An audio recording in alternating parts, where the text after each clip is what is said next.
गुरु और शिष्य का प्रेम।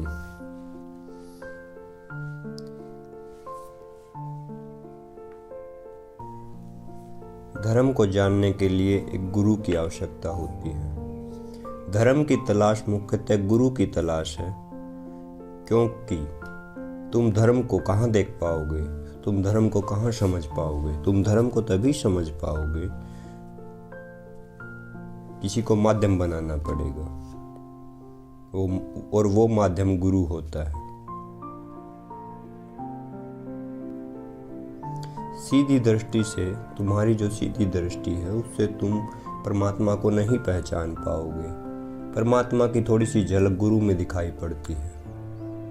परमात्मा को गुरु के माध्यम से ही जाना जा सकता है। इसलिए धर्मों में, प्रत्येक धर्म में गुरु का मुख्य स्थान रखा गया है।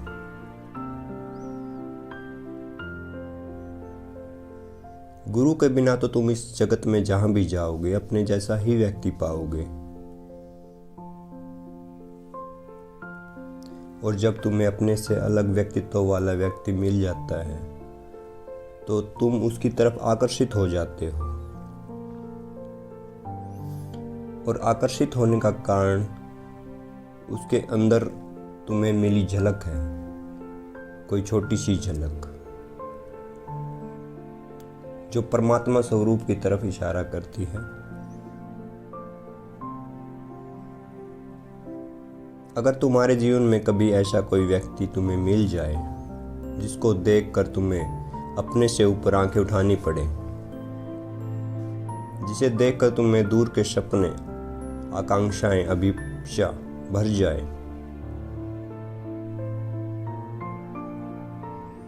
जिसे देखकर तुम्हें दूर आकाश में परमात्मा का बुलावा मिलता हो, तुम्हें उस व्यक्ति की अंतरतम खिड़की से कुछ दर्शन हुआ हो, ऐसे व्यक्ति के पास समर्पण की कला सीख लेना। उसके पास तुम्हें पहले पाठ मिलेंगे, प्राथमिक पाठ जिसे कहते हैं अपने को छोड़ने के पाठ। वे ही पाठ परमात्मा के पास लेकर जाएंगे, रास्ते में तुम्हारे काम आएंगे। फिर दुनिया की फिक्र छोड़ देना कि दुनिया उस व्यक्ति के संबंध में क्या कहती है। किसी की फिक्र मत लेना, छोड़ देना सब।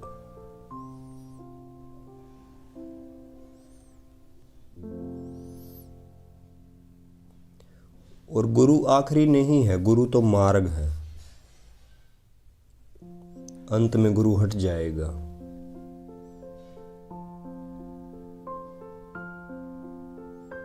जब गुरु हट जाता है तो गुरु की जो खिड़की होती है वहां से तुम्हें आकाश नजर आएगा। वो आकाश परमात्मा का आकाश होगा। गुरु तो एक सेतु है।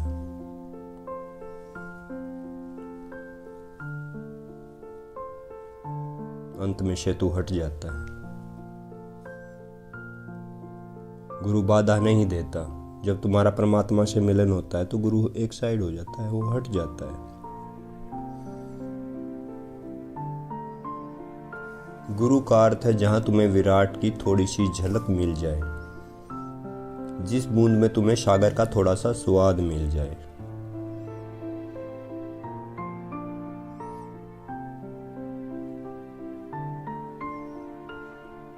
तुम्हें सागर की एक बूंद चखने को मिल जाए, फिर तुम्हें स्वाद का पता चल जाएगा।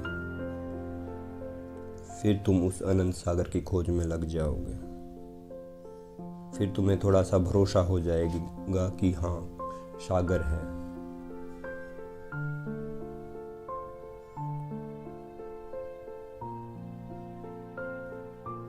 फिर तुम्हें भरोसा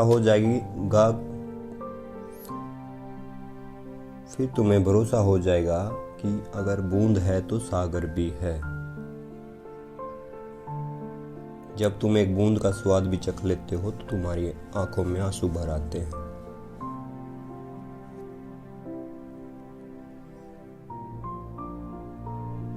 हृदय गदगदा जाता है। लेकिन अगर तुम्हारी आंखों पर ही धूल जमी हो तो तुम्हें खिड़की से आकाश कहाँ दिखाई देगा।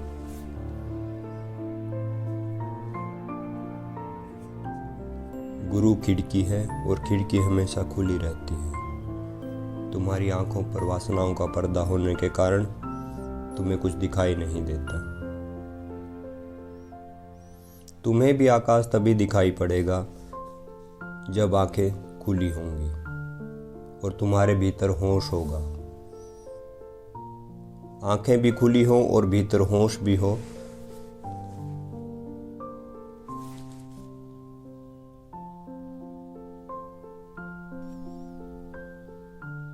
जब तुम्हें गुरु पर भरोसा होता है तो तुम समझना कि अब तुम अपने जीवन की ऊंचाइयों की अनुभूतियों पर भरोसा कर रहे हो। लेकिन अगर तुम्हें गुरु पर संदेह हुआ तो तुम अपने जीवन की दिशा की नीचाइयों पर भरोसा कर रहे हो। 2 दिशाएं हैं, तुम किसी भी दिशा में जा सकते हो। नीचे की तरफ जाओगे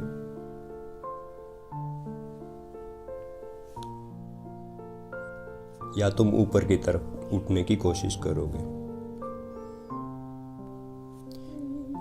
गुरु के प्रति श्रद्धा ही ऊंचाइयों पर भरोसा है। लोग कहते हैं मंदिर में जाओ और झुको, लेकिन तुम्हें जहां भी झुकना हो जाए समझ लेना वहीं पर मंदिर है। जिस भी व्यक्ति के पास तुम्हारा झुकना सहजता से हो जाए, तुम्हें जरा सा भी प्रयास ना करना पड़े झुकने का, तुम्हारा झुकना आनंदपूर्ण हो जाए, तुम्हें अपने से लड़ना ना पड़े, जहां तुम्हें प्रेम की पहली खबर मिलेगी, तुम्हें महसूस होगा अपने अंतरतम से, जहां तुम्हें पहली बार पता चलेगा कि प्रेम दान है, स्वयं का, खुद का, वस्तुओं का नहीं, धन का नहीं। संसार में किसका दान समझते हैं? वस्तुओं का दान, धन का दान, उसको हम दान समझते हैं। लेकिन अध्यात्म को, धर्म को समझने के लिए स्वयं का दान करना पड़ता है, खुद का दान करना पड़ता है।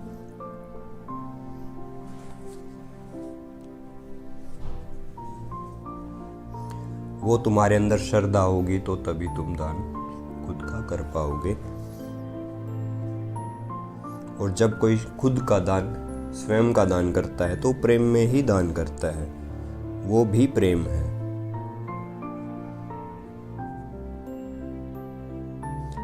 शुद्ध प्रेम में ही किसी के आगे समर्पण किया जा सकता है। तब तुम्हें पहली दफा पता चलेगा कि प्रेम क्या है।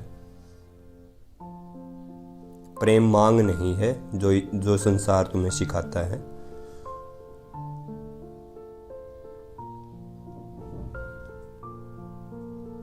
जहां मांग होती है वहां तो कलह होती है,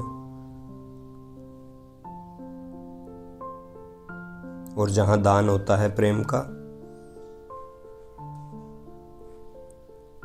वहां हृदय उमड़ता है।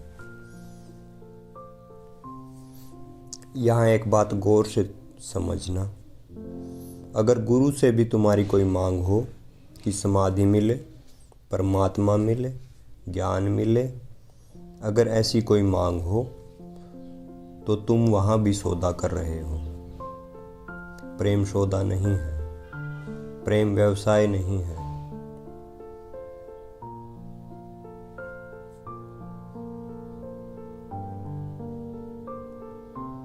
बस झुकना मात्र प्रेम है।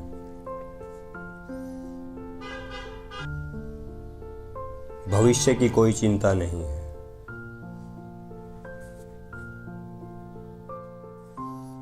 बस एक बात का ख्याल रखना, गुरु से कोई मांग नहीं रखना। बस तुम गुरु को धन्यवाद देते हो। गुरु को धन्यवाद देना कि उसने तुम्हारे समर्पण को स्वीकार कर लिया। फिर समाधि छाया की तरह तुम्हारे पीछे चली आएगी।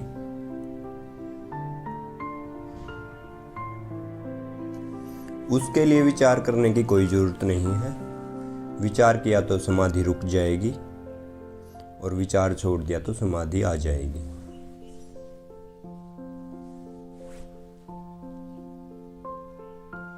यह गौर करना, अगर तुम्हें समाधि की मांग की तो समाधि असंभव हो जाएगी। अगर तुम्हारी कोई भी मांग ना रहे तो समाधि का तुम्हारे जीवन में आना संभव हो जाएगा।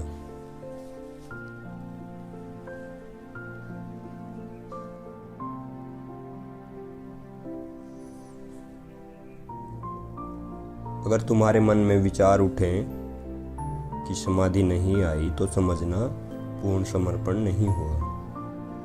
विचारों को छोड़ना है, बिल्कुल छोड़ना है विचारों को, समाधि अपने आप आएगी।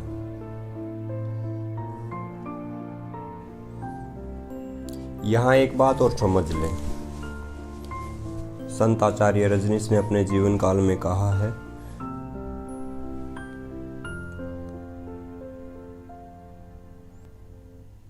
कि तुमने अपने जीवन को 2 हिस्सों में बांट रखा है। तुम आधे आधे जीते हो। आधे आधे जीने का मतलब क्या हुआ?